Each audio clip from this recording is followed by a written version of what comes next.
Hello guys. आज हम discuss करेंगे एक्सरसाइज का इसका नेक्स्ट पार्ट है जो कि आपके एग्जाम्पल नंबर 6 से स्टार्ट होता है। तो चलिए एग्जाम्पल नंबर 6 को समझते हैं। देखो हमें कोस एक्स दिया हुआ है। कोस एक्स का वैल्यू -3/5 है। ठीक है। और ये जो दिया हुआ है एक्स वो थर्ड क्वाड्रेंट में है। ठीक है, तो ध्यान रखो थर्ड क्वाड्रेंट में अभी हमने जो सारा डिस्कस किया है उससे हमें ये पता चलता है कि थर्ड क्वाड्रेंट में कोस तो नेगेटिव होता है, तो इसीलिए कॉस नेगेटिव है। वो कह रहा है कि बाकी के जो 5 ट्रिग्नोमेट्री फंक्शन है उन्हें आप निकाल के दिखाओ। तो देखो जब कोस हमें पता है तो कोस का रेसिप्रोकल होता है सेक। तो सेक तो बच्चों ऐसे ही निकल जाएगा। जो सेक एक्स होगा वो क्या हो जाएगा, इसको रेसिप्रोकल कर दो तो -5/3। ठीक है, क्योंकि ये पता है ना सेक क्या होता है, 1/कोस होता है। ओके। अब ये भी माइनस आएगा क्योंकि ये थर्ड क्वाड्रेंट में है। थर्ड क्वाड्रेंट में बच्चों सिर्फ दो ट्रिग्नोमेट्रिक फंक्शन पॉजिटिव आएंगे, एक तो टेन और एक कोट, क्योंकि यही दोनों पॉजिटिव होते हैं इसमें। ठीक है, बाकी सब निगेटिव आएंगे। अब देखो हमारे पास कोस है और सेक भी आ गया, तो आपके पास जो 10th क्लास की आइडेंटिटी है ना ट्रिग्नोमेट्री की वो लगाते हैं। तो कोस और कोस में जो एक आइडेंटिटी है बच्चों, sine square x plus cos square x, ये 1 होता है। यहाँ से अगर मैं साइन स्क्वायर का वैल्यू निकालूं, क्योंकि मुझे कोस का पता है, तो साइन स्क्वायर क्या आ जाएगा बच्चों, ये कोस को उठा के राइट में ले जाओ तो कोस साइन स्क्वायर एक्स आ जाएगा 1 - कोस स्क्वायर एक्स। ठीक है, 1 - कोस स्क्वायर एक्स। तो भाई ये जो है 1 - कोस का वैल्यू हमें पता ही है, कोस का वैल्यू है -3/5। तो 1 माइनस और ब्रैकेट में -3/5। ठीक है, और इसका स्क्वायर। देखो ध्यान दो, ये माइनस माइनस प्लस नहीं होगा क्योंकि वो कोस का वैल्यू है। ठीक है, और कोस का वैल्यू ब्रैकेट में माइनस किया है मैंने। ये चीज़ छोटे छोटे ध्यान देने वाली है। तो ये हो जाएगा 9/25। तो ये हुआ 1 - 3 का स्क्वायर 9 और 5 का हो गया भाई 25। ठीक है, इसके नीचे 1 मान के एलसीएम ले लो बच्चों, तो ये हो जाएगा 25 और -9। तो देखो यही 25 - 9 कितना हो जाएगा, 25 - 9 होता है 16 और अपॉन में 25। तो ये देखो इसी तरीके से ये 16/25 आ गया। अब जब ये साइन स्क्वायर है, स्क्वायर हटाएंगे तो उधर अंडर रूट भी लगेगा। ठीक है, अंडर रूट लगेगा तो यहाँ पे आया हमारा sine x is equal to +-4/5। ठीक है, अब 4/5 चूंकि थर्ड क्वाड्रेंट है, तो थर्ड क्वाड्रेंट में तो साइन भी निगेटिव है। तो चूंकि ये थर्ड क्वाड्रेंट है तो थर्ड क्वाड्रेंट में साइन भी निगेटिव होगा, इसीलिए हम निगेटिव वैल्यू को ही यूज करेंगे। तो बच्चों ये आ गया हमारा साइन का वैल्यू भी। साइन एक्स आ गया -4/5। जब आपको साइन मिल गया तो साइन का रेसिप्रोकल भाई कोसक होता है। कोसक कितना हो जाएगा 5/4। तो ये हमारा कोसक भी आ गया, 4 निकल गए। देखो अब आपको पता है कि साइन बाई कोस होता है 10। ठीक है, 10 क्या होता है साइन बाई कोस, तो 10x होता है बच्चों साइन बाई कोस। हमें साइन भी पता है, हमें कोस भी पता है, sine x divided by cos x. ठीक है, साइन एक्स का वैल्यू आपने अभी निकाला है -4/5 और डिवाइडेड बाई कोस एक्स का वैल्यू हमें दिया ही हुआ है -3/5। -3/5। अब इस डिवाइड को करो मल्टीप्लाई में चेंज, रेसिप्रोकल कर दो बच्चों। ठीक है, तो रेसिप्रोकल करोगे जब आप इसे तो कितना हो जाएगा ये, देखो जरा, -4/5 और इनटू में 5/3 और माइनस का साइन भी है, तो माइनस इंटू माइनस तो प्लस हो जाएगा और ये 5 से 5 कट जाएगा। तो ये आएगा बच्चों प्लस का 4/3, क्योंकि थर्ड क्वाड्रेंट है तो 10 प्लस हो गया। अब 10 का क्या रेसिप्रोकल होता है, 10 का रेसिप्रोकल होता है बच्चों कोट। तो कोट कितना आ जाएगा, कोट एक्स आ जाएगा 3/4।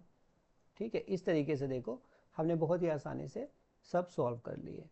आगे चलेंगे नेक्स्ट क्वेश्चन नंबर, जो 7 नंबर एग्जाम्पल है हमारा। कोट एक्स दे रखा है -5/12 और इस बार वो कह रहा है सेकेंड क्वाड्रेंट है। बच्चों सेकेंड क्वाड्रेंट में सिर्फ साइन और कोसक प्लस होते हैं, तो यहाँ है ये सेकेंड क्वाड्रेंट।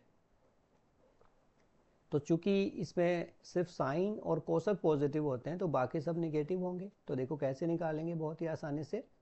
जब हमें कोट पता है तो कोट का रेसिप्रोकल होता है 10, तो यहाँ से हमें 10 तो बहुत ही आसानी से मिल गया 10x, तो 10x कितना हो जाएगा 12/5, यहाँ पे लिखा हुआ है ये 10x हो गया आपका 12/5,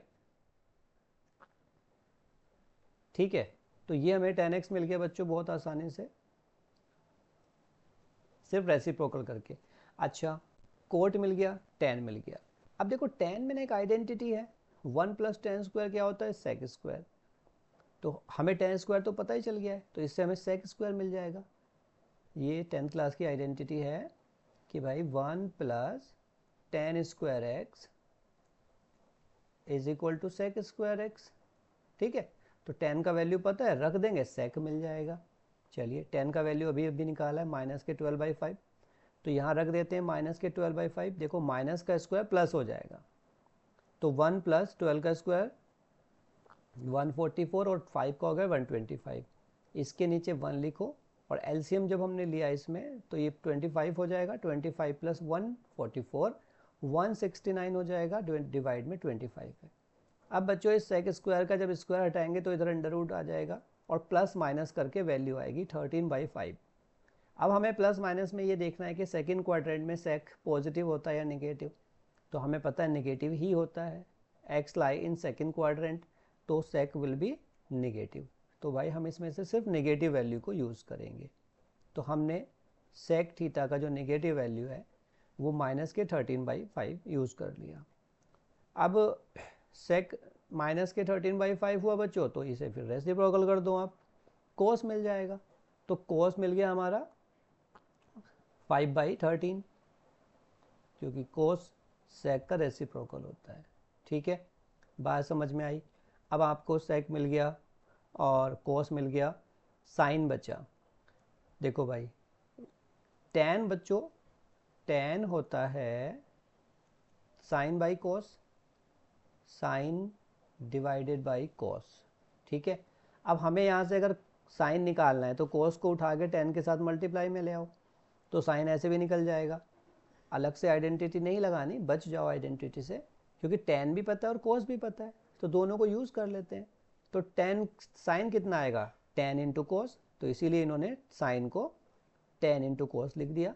अब tan का वैल्यू भी हमें पता है -12/5, और बच्चों कोस का वैल्यू भी पता है हमें, तो देखो माइनस इंटू माइनस प्लस हो गया, इस 5 से इस 5 को काट दो तो 12/13 आ गया आपका वैल्यू साइन का। क्योंकि सेकंड क्वाड्रेंट है तो साइन तो प्लस होगा, और कोसक साइन का रेसिप्रोकल होता है, तो इस तरीके से हमने ये भी इसको फाइंड कर लिया, ठीक है। तो देखो सारे के सारे निकल गए। बात क्लियर आई? तो सिंपल सा ही था ये एग्जाम्पल भी। आगे चलेंगे, नेक्स्ट है एग्जाम्पल नंबर 8। एग्जाम्पल नंबर 8 को थोड़ा समझने की कोशिश करना, ये मैं थोड़ा सा अलग तरीके से बताता हूँ क्वेश्चन। देखो हमें इनका वैल्यू निकालना और ये पाई में दिया हुआ है। जब वैल्यू में पाई दिया हुआ हो तो हम क्या कोशिश करेंगे बच्चों, बड़ी वैल्यू के लिए, कि 2 पाई का एक कंप्लीट राउंड लग जाए। 2 पाई के राउंड में क्या होता है, एक कंप्लीट जब राउंड लगता है तो अपनी इनिशियल वैल्यू को वो रिपीट करता है, तो वैल्यू रिपीट होने में आपको टेंशन कम होती है। तो जब भी आप ऐसे क्वेश्चनों को करो जिसमें ये पाई के वैल्यू हो, डिवाइड करना हो, तो कोशिश करें 2 के मल्टीपल बन जाए।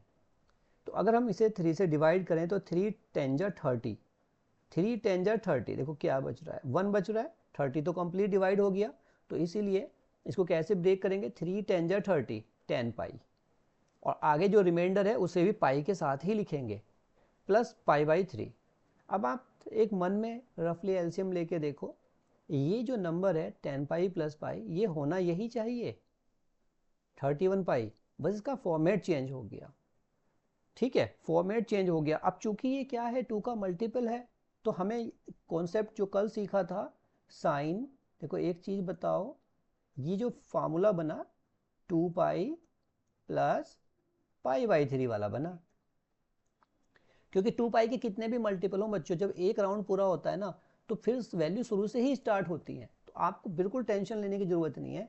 जितने भी इवन नंबर के मल्टीपल होंगे 2 पाई के, उन सब में वैल्यू फिर से स्टार्ट होएंगी, तो वो 2 पाई के जितने भी राउंड उन्हें सबको छोड़ देते हैं, 2 पाई 4 पाई, इसीलिए 10 पाई को हमने 2 पाई प्लस थीटा के फार्मूले से छोड़ दिया।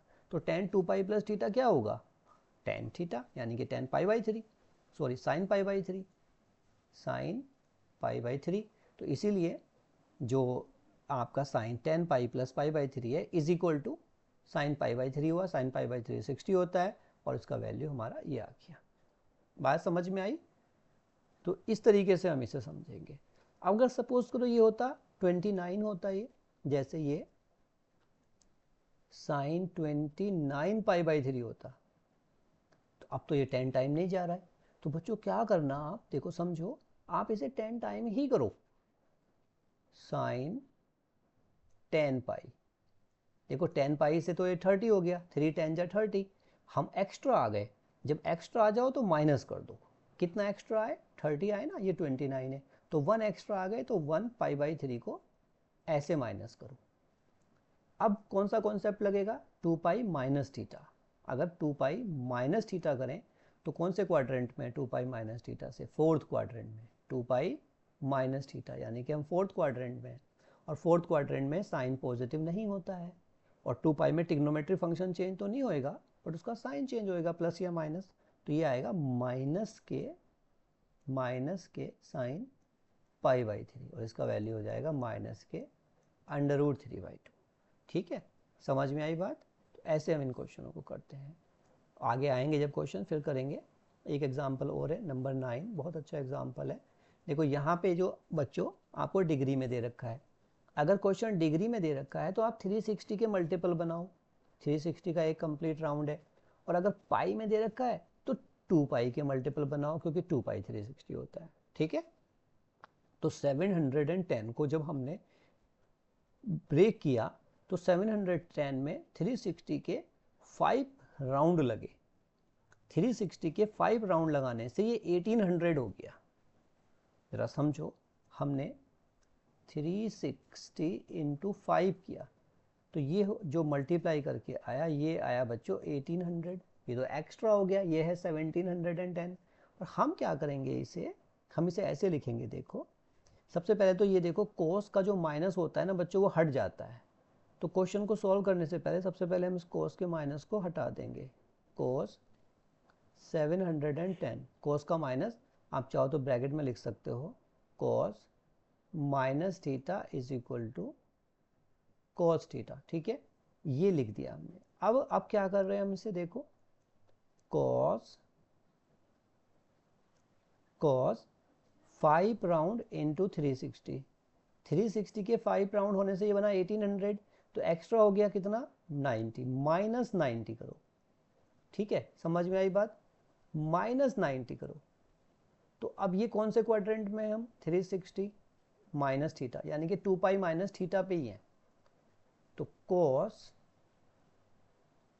2 पाई माइनस थीटा क्या होता है बच्चों, कोस फोर्थ क्वाड्रेंट में पॉजिटिव होता है, कोस ही है तो ये हो जाएगा हमारा कोस थीटा।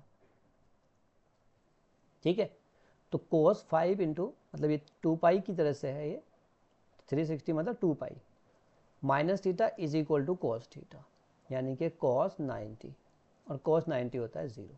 तो ये आंसर आ गया हमारा। ठीक है, तो ये 3-4 एग्जाम्पल थे जो हमने समझे।